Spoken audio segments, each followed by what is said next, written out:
ونعوذ بالله من شرور أنفسنا ومن سيئات أعمالنا من يهده الله فلا مضل له ومن يضلله فلا هادي له ونشهد أن لا إله إلا الله وحده لا شريك له ونشهد أن سيدنا ونبينا وسندنا وحبيبنا ومولانا محمدا عبده ورسوله أرسله بالحق بشيرا ونذيرا وداعيا إلى الله بإذنه وسراجا منيرا وسلم تسليما كثيرا كثيرا. قال الله تبارك وتعالى: أعوذ بالله من الشيطان الرجيم بسم الله الرحمن الرحيم ولنبلونكم بشيء من الخوف والجوع ونقص من الأموال والأنفس والثمرات وبشر الصابرين الذين إذا أصابتهم مصيبة قالوا إنا لله وإنا إليه راجعون. فقال النبي صلى الله عليه وسلم: أمر المؤمن كله خير إن أصابته سراء شكر تكن خيرا له وإن أصابته ضراء صبر تكن خير له. صدق الله العظيم وصدق رسوله النبي الأمي الكريم ونحن على ذلك لمن الشاهدين والشاكرين. الحمد لله رب العالمين. واجب الاحترام بزرگوں اور دینی بھائیوں، ہم بہت اچھے طریقے سے جانتے ہیں 3 مہینے کے تقریباً زمانہ گزر چکا. اللہ کے مقدس گھر میں تقریباً 3 مہینے گزرنے کے بعد ہم پھر سے نماز جمعہ کے لیے اس طرح جمع ہوئے ہیں. بیان تو چونکہ حالات کا تقاضا ہے، 10 منٹ صرف بات ہوگی. ان حالات میں بہت ساری چیزیں سیکھنے اور سمجھنے کی سب کو نصیب ہوئی، علم والے اور بے علم. حالات میں جو چیزیں سمجھنے کی ملی، اللہ کا بڑا احسان، بڑا فضل، بڑا کرم، دینی مدارس کی برکت سے علماء حفاظ نصیب ہوئی. رمضان کے مبارک مہینے میں گھروں میں تراویحاں، فرائض، سنن، مستحبات کا اہتمام. جیسے ہی رمضان پورا ہوا بہت فکر سوار ہوئی کہ اب کام کاج کا زمانہ بھی شروع ہوا ہے، اب فرض نمازوں کے مسائل ٹیڑھے. تو اللہ تعالیٰ کی مدد آئی، اجازت ہو گئی کہ بھائی مسجدوں میں ڈسٹنس کے ساتھ نماز پڑھ سکتے ہیں. کیا یہ حالات ماضی میں کبھی آئے ہیں؟ اس سے پہلے بھی ایسا کبھی ہوا ہے؟ 150 سال کے زمانے میں یہ تیسرا ہے اللہ کا عذاب. 150 سال کے زمانے میں یہ تیسرا ہے. جب ایک مرتبہ اس طرح کے خداوندی برساتا ہے تو 2 مہینے گزرے تھے، پھر جب حالات آئے تھے تو 5 مہینے گزرے تھے. ابھی جو حالات چل رہے ہیں، اگر یہ قہر خداوندی ہے تو اس کا کوئی علاج نہیں. اگر یہ مصنوعی ہے تو پھر اس کی تدبیریں، اس کے حل کی تدابیر سوچی جا رہی ہیں. بیماری کا نام دیا جا رہا ہے، لیکن ورلڈ مل کر، پوری دنیا مل کر کے اس کی دوائی اب تک بنا نہیں سکا، اس کا ویکسین ابھی تک تیار نہیں ہوا. یہ دنیا کا مسلم مانی ہوئی چیز ہے کہ اس کا علاج نہیں. علامات بیان کی کہ یہ علامت ہو تو یہ بیماری ہوتی ہے، اس میں آدمی کی اس طرح موت ہوتی ہے. دیکھیے، اسلام میں ساری چیزوں کے اصول اور ضابطے اور قاعدے ہیں. ہمیں یہ بھی آقا نے فرمایا کچھ بیماریاں وہ ہیں جو متعدی ہیں، جن کو چیپی کہتے ہیں. کچھ بیماریاں ہیں جو متعدی ہیں. جیسے اونٹوں میں ایک بیماری لگتی تھی جس سے اونٹوں کے جسم سے بال اور چمڑی ختم ہو جاتی تھی، جیسے کتوں میں بیماری ہوتی ہے خراش کی. تو نبی کریم صلی اللہ علیہ وسلم نے ایک مرتبہ صحابہ کرام میں سے کسی نے پوچھا تو فرمایا اونٹوں میں سے یہ بیماری آئی، کیا اونٹ میں سے پھر انسانوں میں آئی؟ تو ان اونٹ کو کس نے کیا؟ پھر پہلے اونٹ کو کس نے بیمار کیا؟ معلوم یہ ہے کہ اللہ کی طرف سے۔ اس لیے ہمارے موجودہ اکابر میں حضرت اقدس مولانا محمد ابراہیم صاحب دیولہ دامت برکاتہم العالیہ فرماتے ہیں کہ حالات مخالف لوگوں کی طرف سے نہیں آتے، حالات اللہ کی طرف سے آتے ہیں، حالات کا تعلق اللہ کی طرف سے ہے۔ حالات کبھی بھی مخالف چاہے حکومت ہو، مخالف چاہے انسان ہو، انسان یا سماج یا معاشرہ یا حکومت، حالات اللہ کی طرف سے آتے ہیں۔ جب حالات اللہ کی طرف سے آتے ہیں تو حل بھی اللہ ہی کے پاس ہے، اس کے علاوہ کہیں نہیں۔ تو پہلی بات یہ ہے کہ یہ پچھلے 150 سال کے زمانے میں یہ تیسرا مرحلہ ہے، اس کی ایک تاریخ ہے، لیکن ابھی یہ وقت نہیں کہ میں آپ حضرات کے سامنے سن وار اس کی تاریخ دوسری مجلس میں انشاءاللہ ذکر کریں گے، کیونکہ آج تو پہلا جمعہ ہے، اسی لیے بغیر کسی تیاری کے ہم سب جمع ہو گئے، اور میں بھی ایک لمبے سفر سے ابھی آ رہا ہوں۔ تو ایک بات یہ ہے، یہ بیماری ہے اور چیپی روگ ہے۔ تو آقا صلی اللہ علیہ وسلم نے فرمایا فر من المجذوم فرارک من الاسد، رکت پت اور کوڑ کی بیماری جسے ہوتی ہے رکت پت، یعنی یہ پوروے جو ہیں اس میں جنتو لگ جاتے ہیں۔ ہاتھ کی 5 انگلیاں، دونوں ہاتھ کی 10 اور پیر کی 20 انگلیوں کے پوروے میں جنتو پڑ جاتے ہیں اور وہ جراثیم گوشت کو کھا جاتے ہیں اور دھیرے دھیرے انگلی کھرنا شروع ہوتی ہے۔ یہ رکت پت خطرناک بیماری ہے۔ تو آقا نے فرمایا کہ جس کو یہ بیماری لگ گئی اس سے ایسے بھاگو جیسے شیر سے بھاگتے ہو۔ تو معلوم یہ ہوا کہ چیپی روگ جس کو لگا ہے اس سے دوری اختیار کرنا یہ ثابت ہے، لیکن چیپی روگ کوئی خدا نہیں ہے کہ وہ بذات خود کسی کو لگ جائے۔ اسی لیے پہلے قصے میں آقا نے فرمایا، دوسرے قصے میں احتیاطی تدابیر اختیار کی گئی کہ احتیاط کرنا چاہیے۔ تو کینسر بھی چیپی روگ ہے، ٹی بی بھی چیپی روگ ہے، ایسے ہزاروں روگ ہیں جو چیپی ہے، اس سے احتیاط اور پرہیز یہ اسلام میں ہے، لیکن اس بیماری کو خدا نہیں سمجھا جائے گا کہ وہی بیماری بذات خود کسی کو نہیں لگ سکتی ہے۔ اگر اللہ اس میں تعدی کی صفت پیدا کرے تو وہ متعدی ہو سکتی ہے، ورنہ جب تک اللہ تعدی کی صفت اس میں پیدا نہ کرے چیپ کی، تب تک کسی کا چیپ کسی کو نہیں لگ سکتا۔ لیکن عقلی انسانی کا تقاضا ہے کہ احتیاط بہتر ہے، اس لیے احتیاط کیا جاتا ہے۔ تو حکومت نے ایک قاعدہ بنایا کہ بھائی ڈسٹنس سے کھڑے رہیں، اپنے چہرے کے اوپر رومال رکھیں۔ تو یہ احتیاطی تدابیر اختیار کرنی چاہیے، شریعت بھی اس کی اجازت دیتی ہے، شریعت بھی اس کی تائید کرتی ہے۔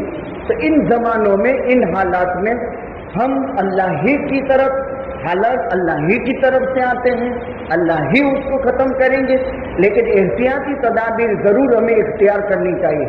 آقا نے فرمایا ایک ٹائم آئے گا، جیسے ابھی لاک ڈاؤن ہوا، آقا نے فرمایا ایک ٹائم آئے گا، انسان اپنے دین کو بچانے کے لیے حالات سے تنگ ہو کر پہاڑ کی چوٹی پر چلا جائے گا، اور اس کا بہترین مال بکری ہوگا، اس کا دودھ پیے گا، اور اللہ اپنی قدرت سے چشمہ پانی کا بہا دے گا، وہ پانی اور دودھ پر زندگی گزار دے گا، وہی جیے گا وہی مر جائے گا۔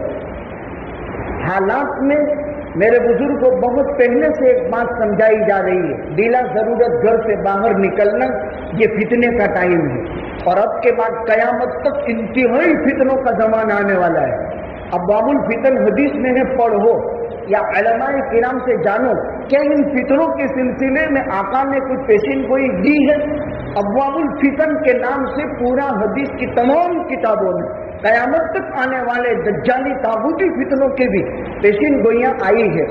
تو ان حالات میں جو حالات ابھی ہم نے گزارے، اب ان سے کڑوے کسیلے حالات آنے والے ہیں، تو ہمیں احتیاطی تدابیر اختیار کرتے ہوئے اپنے گھروں میں رہ کر کے دین اور اسلام کے اوپر مضبوطی کے ساتھ پابند رہ کر کے اپنے ایمان اور اپنے عقیدے کو مضبوط کرتے ہوئے، اپنے اعمال کی محنت کرتے ہوئے، اپنے اخلاق کو بلند کرتے ہوئے، اپنی معاشرت کو اچھی بناتے ہوئے ہمیں زندگی گزارنی۔ ایمان کے پانچوں شعبے، عقائد، عبادات، معاملات، معاشرت، اخلاقیات ہمارے اچھے سے اچھے بنا کر کے ہمیں محنت کرنی ہے۔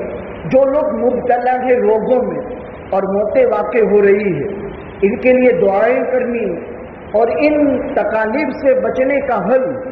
دیکھیے، پہلے ہمارے بڑے بوڑھے جو قبرستانوں میں چلے گئے، دوا علاج سے کام نہیں کرتے تھے، ایلوپیتھک دوائیاں استعمال نہیں کرتے تھے۔